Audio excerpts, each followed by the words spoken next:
Selamat malam, perkenalkan, nama saya Muhammad Lutfi dengan NIM 1321067. Di sini saya akan mempresentasikan mengenai sinyal dan sistem terkait waktu diskrit. Nah, jadi pertama, apakah itu sinyal waktu diskrit? Sinyal waktu diskrit itu sendiri adalah sebuah sinyal yang terdefinisi untuk setiap nilai n integer, di mana biasanya sinyal waktu diskrit ini dalam konteks fisiknya adalah berupa sinyal kontinu, namun dicuplik atau disampling dalam waktu-waktu diskrit seperti angka-angka integer yang bulat, 1, 2, 3, 4, n, dan seterusnya. Lalu eh, bisa dilihat juga seperti di gambar, menyerupai nilai kontinu namun dalam waktu diskrit. Nah, lalu, untuk sinyal waktu diskrit ini sendiri memiliki beberapa elementer, di mana elementer ini sendiri adalah bisa dibilang sebuah inputan, biasa menjadi inputan dalam aplikasinya ataupun bentuk-bentuk dari sinyal waktu diskrit itu sendiri. Di mana di sini saya menghadirkan 4 contoh elementer. Pertama ada berupa unit impuls. Unit impuls ini adalah sebuah elementer sinyal waktu diskrit yang mana dia bernilai satu ataupun bernilai satu untuk di waktu 0 saja. Jadi hanya bisa dilihat di sini hanya satu. Nah, selanjutnya ada unit step, di mana hmm, dia akan bernilai satu untuk sepanjang waktu n positif, n integer positif. Bisa dilihat dia bernilai satu secara terus-menerus sampai tak hingga. Lalu selanjutnya ada unit rem. Unit rem ini sendiri seperti halnya dengan namanya yang bernama rem, dia akan seperti naik ke atas atau akan bernilai n untuk waktu 0 sampai n ataupun 0 sampai tak hingga. Bisa dilihat dia akan naik terus menerus. Lalu ada unit eksponensial, di mana sudah kita ketahui bahwa eksponensial itu seperti landai sesuai dengan nilainya. Bisa dilihat bentukan dari sinyalnya itu akan landai. Nah, itulah elementer dari SWD. Nah, di SWD ini sendiri, atasnya waktu diskrit, ada beberapa teknik manipulasi. Teknik manipulasi ini digunakan untuk perhitungan dalam waktu diskrit. Pertama ada yang namanya time shifting. Time shifting ini adalah pergeseran waktu yang digunakan dalam sinyal waktu diskrit, yang mana ada dua tipe. Pertama adalah pergeseran tunda atau delay. Untuk template-nya adalah xn-2 misalnya, atau xn- sekian atau berapapun. Lalu dia akan ditunda maju ke depan. Nah, untuk tipe kedua adalah pergeseran maju atau advance, di mana template-nya biasanya adalah xn plus 2 atau plus berapa pergeserannya. Di sini terlihat dia akan mundur ke arah negatif. Nah, lalu ada manipulasi kedua yang namanya adalah folding. Folding ini bisa dibilang seperti pencerminan, di mana kita memanipulasi untuk mengganti nilai n menjadi nilai minus n. Nah, terlihat di sini x min n dan juga xn. Jadi, seperti halnya pencerminan, kanan menjadi kiri. Lalu selanjutnya ada manipulasi sinyal waktu diskrit untuk time scaling. Nah, time scaling ini sendiri adalah penskalaan waktu, di mana variabel untuk n-nya akan digantikan menjadi cn, atau pengkalian dengan konstanta, di mana konstantanya atau c-nya ini harus berupa nilai integer. Jadi bisa dilihat pengkalian xm menjadi x2n akan menghasilkan grafik sinyal waktu diskrit seperti ini. Nah, selanjutnya ada manipulasi berupa penjumlahan dari beberapa sinyal. Di sini konteksnya kita menghadirkan dua sinyal, yang pertama adalah x1n, dan yang kedua adalah x2n. Nah, x1n dan x2n ini ketika dijumlahkan per waktunya akan menghasilkan nilai uh, berupa x3n. Misalnya di sini untuk waktu di 3, terlihat x1n bernilai 2 dan x2n bernilai 2. Bernilai 1, mohon maaf. Lalu x3n akan menghasilkan nilai 3. Lalu selanjutnya ada perkalian, di mana perkalian ini sama halnya seperti sebelumnya ada penjumlahan adalah perkalian pada umumnya, di mana ketika X1 dikalikan X2 akan menghasilkan nilai X3. Contohnya di sini ada nilai X1N yang bernilai 2 ketika di waktu 3, lalu X2N yang bernilai 2 di waktu 3, atau 1 di waktu 3, mohon maaf, lalu akan menghasilkan nilai 2, di mana 2 dikali 1 akan menghasilkan nilai 2 untuk X3N. Nah, masih seperti perkalian pada umumnya.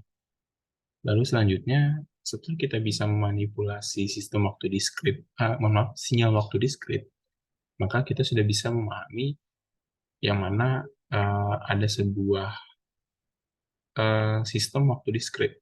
Sistem waktu diskrit ini sendiri pada konsepnya adalah sebuah kotak atau sebuah box yang mana mentransformasikan sebuah sinyal inputan menjadi sebuah sinyal output dengan tempetan rumus yaitu YN transformasi dari XN, atau XN ini akan ditransformasi hasil transformasi dari YN.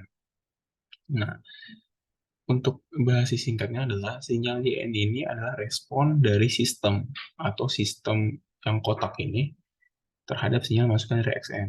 Jadi XN ketika masuk ke SWD akan menghasilkan YN. Nah, bahasa lain dari input ini adalah eksitasi dan bahasa lain dari YN ini adalah respon. Nah, supaya lebih jelas, ada beberapa, bisa dibilang sebuah diagram blok dasar ataupun beberapa seperti sifat-sifat yang digunakan dalam sistem waktu diskrit. Pertama itu ada penjumlahan, X1, X2 ditambahkan menjadi YNX dengan notasi tambah. Lalu perkalian, notasinya kali. Lalu untuk perkalian konstanta, notasinya adalah berupa panah dengan konstanta di atasnya, sehingga menghasilkan sinyal berupa perkalian dengan konstanta. Berikutnya ada diagram blok dasar penundaan waktu atau delay itu berwujud Z pangkat min 1. Jadi ketika XN ini masuk ke sebuah sistem waktu diskrit yang akan mendelay, maka dia akan tertunda sebanyak 1 atau sebanyak pangkatnya ini. Dimana di sini akhirnya YN ini akan bernilai XN min 1 karena dia ditunda sebanyak 1 kali atau 1 waktu. Nah, kebalikan dari delay adalah advance, sama seperti manipulasi tadi di awal. Ketika XN memasuki sistem waktu diskrit, yaitu Z pangkat 1, maka dia akan dimajukan sebanyak 1 waktu. Yang sehingga YN ini atau keluaran dari sistem waktu diskrit ini akan menghasilkan XN plus 1 atau pemajuan sebanyak 1 waktu. Nah, untuk lebih jelas dalam pengaplikasiannya, mari kita membuat atau membahas sebuah soal di mana di sini sudah ada sistem waktu diskrit. Sistem waktu diskrit di sini kita kotakkan di sini sampai dari sebelum panah atau dari X setelah XN ini sampai ke sebelum YN. Nah, itu adalah sebuah kotak sistem waktu diskrit. Nah, sistem waktu diskrit ini dieksitasi oleh sinyal XN sehingga akan menghasilkan respon berupa sinyal YN. Nah, di dalam sistem waktu diskrit ini bisa kita lihat ada beberapa bisa dibilang diagram blok dasar yang baru saja kita pelajari yang bisa kita aplikasikan secara langsung. Nah, di sini kita diharuskan untuk menentukan relasi input dan output dari sistem, lalu kita juga diharuskan menentukan respon impuls dari sistem ini. Nah, bagaimana cara mengerjakannya? Mari kita mulai dengan relasi dari input dan output. Nah, relasi dari input dan output ini, pertama kita harus menentukan apa, karena di sini ada feedback, sistem feedback, atau ada panah yang mundur ke belakang dan panah yang maju ke belakang, di situ kita harus mengartikan per nodalnya atau per titiknya supaya tidak redundant atau tidak berulang. Nah, mungkin agak terkesan susah dimengerti, namun bisa dilihat di sini ketika nilai XN ditambahkan oleh sebuah nilai hasil dari feedback tadi, maka nilai tersebut akan dikalikan 2, lalu ditambahkan oleh hasil feedback lagi, dan juga nilai tersebut akan sama dengan YN.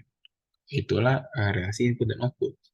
Nah, bagaimana cara menghasilkan relasi input dan output yang seperti jawaban di bawah ini? Pertama, kita bahas satu persatu, yaitu bagaimana ada 0,9 YN-1 ini. 0,9 YN-1 ini muncul dari N-1, di mana dia ada sebuah delay satu kali berarti.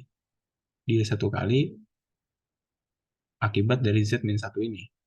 Lalu, karena dia panahnya ke kiri, panah ke kiri menandakan ada sebuah sistem feedback, di mana sistem feedback ini, jika panah ke kiri atau panah kembali, itu adalah feedback dari outputnya atau dari responnya, yaitu Y. Jadi yang ditunda sebanyak satu kali adalah Y. Nah, ketika penundaan sekali, Y menjadikan YN-1, lalu dikalikan dengan konstanta, yaitu 0,9, menghasilkanlah 0,9 YN-1. Nah, dari 0,9 YN-1 ini ditambahkan oleh minus 0,18 YN-2 dari YN-2, karena setelah dia ditunda sebanyak satu kali, ditunda lagi sebanyak satu kali lagi, sehingga penundaan sebanyak 2 kali. Lalu dikalikan dengan minus 0,18 sehingga menghasilkan 0,18 YN-2. Lalu ada penambahan, sehingga kedua hal ini adalah hal yang akan ditambahkan dengan XN nantinya. Nah, ketika kita sudah mendapatkan, kita berlanjut sampai lalu kita kalikan dengan 2. 2 apa? Yaitu pengalian 2 dengan XN. Nah, jadi konstanta 2 ini akan dikalikan dengan XN, lalu ditambahkan dengan hasil dari si perkalian min 1 ini. Lalu, dari mana datangnya X min 1 ini? Itu datangnya dari perkalian min 1 dengan hasil dari penundaan. Namun, mengapa hasil penundaan ini bukanlah Y? Mengapa X? Nah, hal ini disebabkan panah yang masuk ke penundaannya adalah panah ke kanan, yang mana berarti hal yang ditunda adalah input atau XN, sehingga menghasilkan XN-1. Nah, itulah hasil relasi input dan output.